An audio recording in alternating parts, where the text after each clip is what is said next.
सुमन और अनीता दोनों ही शर्मा परिवार की बहुएं रहती है।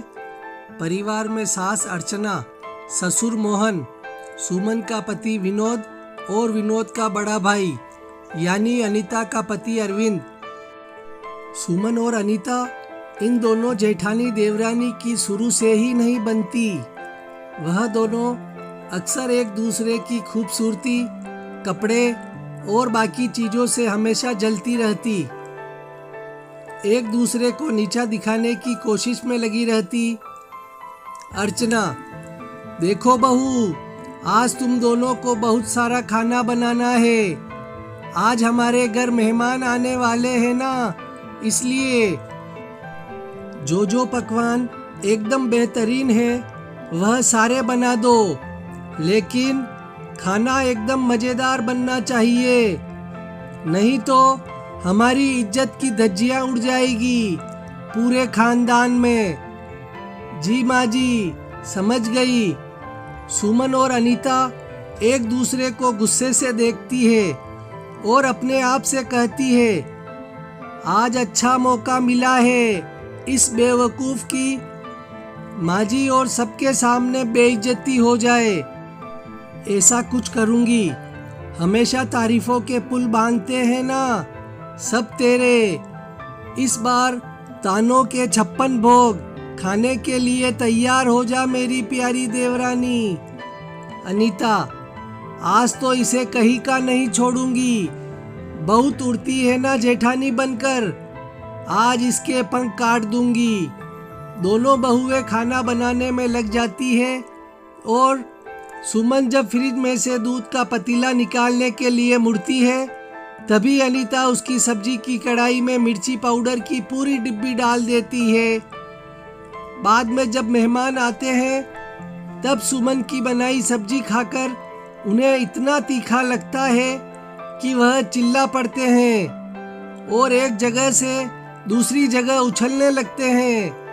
अरे कैसी पागल बहुएं पाल रखी है तूने अर्चना, सही खाना बनाना तक नहीं आता इन्हें। मेहमान जाने के बाद अर्चना सुमन और अनीता से कहती है, अरे कल मुहियो, किसने बनाई सब्जी? मैंने बनाई थी माँ जी। तो इतनी मिर्ची डालते हैं पूरे महीने के राशन का मिर्च पाउडर, एक बार में ही स्वाहा कर दिया सब्जी में। वाह, कमाल है। लेकिन माँ जी वो। अर्चना, चुप, एकदम चुप। आगे से ऐसे पागलों की तरह काम किया ना तो हफ्ते भर तक भूखा रखूंगी, समझ लेना। चलो अब जाओ यहाँ से और अपने अपने काम में लग जाओ। सुमन का गुस्सा 7वें आसमान पर था। जरूर उस अनीता ने ही मिलावट की होगी मेरी बनाई हुई सब्जी में। छोड़ूंगी नहीं आज इसे। सुमन अनीता के कमरे के बाहर पानी फैला देती है और एक दरवाजे के पीछे छुप जाती है। अनीता जब दोपहर की नींद निकालकर कमरे के बाहर निकलती है, तभी धड़ाम करके जोर से कमर के बल गिरती है और चिल्लाती है, अरे मेरी कमर, हड्डी टूट गई मेरी। वहीं सुमन दरवाजे के पीछे छुपकर इस दृश्य को देखकर मन ही मन खूब हंसती है। लगता है इस डाकन ने ही किया है मुझसे बदला लेने के लिए, लेकिन मैं भी कच्ची खिलाड़ी नहीं हूँ। अगले दिन अर्चना सुमन को एक साड़ी देती है। सुमन बहू, आज अनीता बहू को मैंने पापड़ सुखाने भेजा है छत पर, तू तब तक यह साड़ी प्रेस कर दे। मुझे थोड़ी देर में मेरी एक सहेली के घर जाना है, उसे पोता हुआ है ना, उसी खुशी में। याद रखना, बहुत महंगी साड़ी है, ध्यान से प्रेस करना। जी माँ जी, फिक्र मत करिए। सुमन जब साड़ी को प्रेस करने जाती है तभी उसे जमीन पर कुछ रुपए पड़े हुए दिखते हैं और वह उन्हें देखकर गर्म प्रेस को साड़ी पर छोड़कर वहां से आगे पैसों के पास जाती है। अरे वाह, इतने सारे रुपए, आज तो मेरी किस्मत का ताला खुलकर ही रहेगा। जैसे ही सुमन उन पैसों को छूती है वह देखती है कि वह रुपए तो नकली है और अनीता वहाँ पीछे से आकर हंसने लगती है। सुमन, अरे यह रुपए तो नकली है, बेचारी मेरी देवरानी, साड़ी तो जल गई। किसी ने सही कहा है, इंसान और उसका लालच उससे कुछ भी करवा सकता है। तुम्हें क्या लगा तुम ही होशियार हो? अब क्या बताओगी माँ जी को कि माँ जी पैसों के लालच में मैंने आपकी साड़ी को जलने के लिए छोड़ दिया? सुमन, तुम खुद को अनारकली समझती हो क्या? अनीता, हाँ समझती हूँ। तुम्हें जलन होती है क्या? सुमन, मैं तुम्हें छोड़ूंगी नहीं। जेठानी हो तो ज्यादा तेवर दिखा रही हो क्या? हाँ तो तुम्हें क्या? सुमन, ज्यादा मत बोलो वरना क्या? दोनों बहुओं में लड़ाई हो जाती है और सभी घर वाले वहाँ एकत्रित हो जाते हैं। अपनी साड़ी को जला हुआ देखकर अर्चना हैरान रह जाती है। नहीं, मेरी इतनी प्यारी साड़ी की क्या हालत कर दी?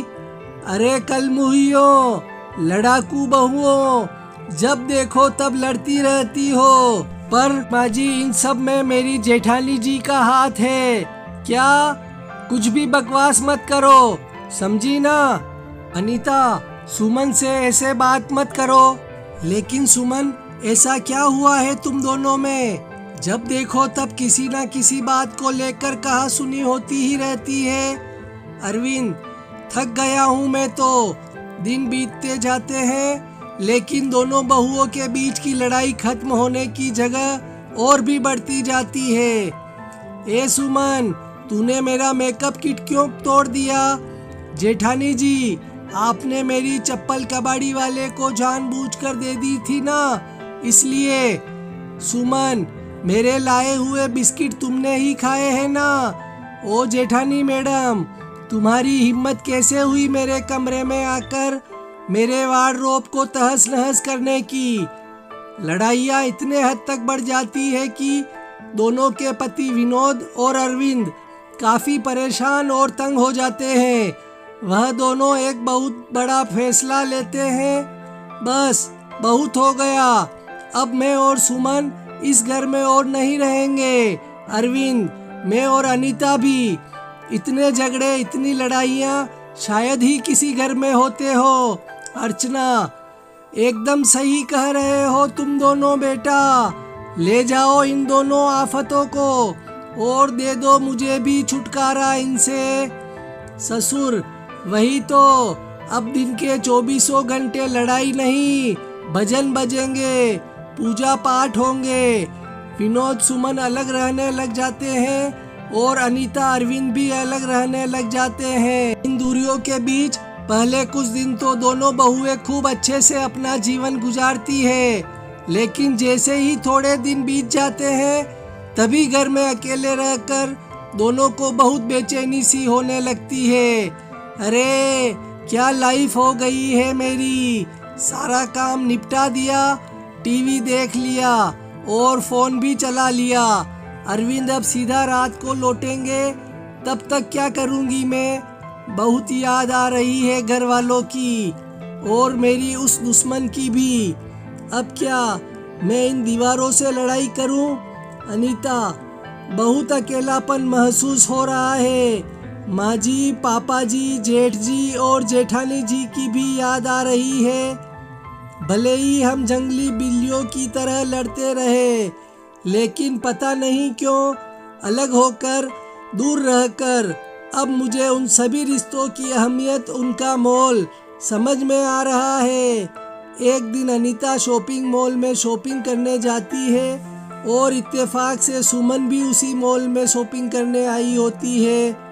दोनों एक ही फ्लोर पर होते हैं जब अनीता बिल भर के सीढ़ियों की तरफ नीचे जाने के लिए चल पड़ती है तो उसकी नज़र सुमन पर जाती है, जो पीछे की तरफ अपने कदम बढ़ाए जा रही होती है और दूसरी मंजिल से गिरने वाली होती है कि तभी फटाफट से अनीता भागती है और सुमन को बचा लेती है। सुमन, सुमन की जान बच जाती है, जिसके बाद दोनों बहुएं एक दूसरे को कसके गले लगा लेती है और रोती है, हाय मेरी जेठानी जी, जेठानी नहीं, आप मेरी बड़ी बहन हो, मेरी अनीता दीदी, मुझे माफ़ कर दो, मैंने छोटी होकर आपके साथ कितना गलत किया।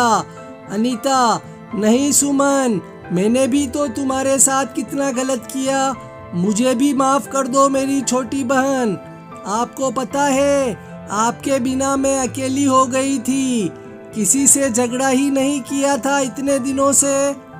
लेकिन एक बात कहूँ, इस दूरी वाले छोटे से समय में मैंने यह सीख लिया, इंसान जब साथ हो तब उसकी कदर नहीं होती, लेकिन जब वह दूर चला जाए ना, तब उसकी अहमियत और कदर दोनों बहुत अच्छे से पता चलती है।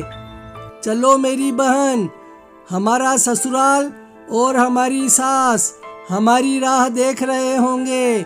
इस तरह दोनों लड़ाकू बहुओं में सुलह हो जाती है और वह दोनों फिर से अपने ससुराल में वापस आ जाती है। सास अर्चना उनकी आरती उतारती है और नज़र उतार कर कहती है, इसे कहते हैं लौट के बुद्धू घर को आए, मेरी दोनों आँखों का तारा हो तुम दोनों, आओ गृह प्रवेश करते हैं और आगे चलकर रोज एक साथ प्यार और स्नेह से रहते हैं और पूरा परिवार एक खुशहाल जिंदगी बिताता है।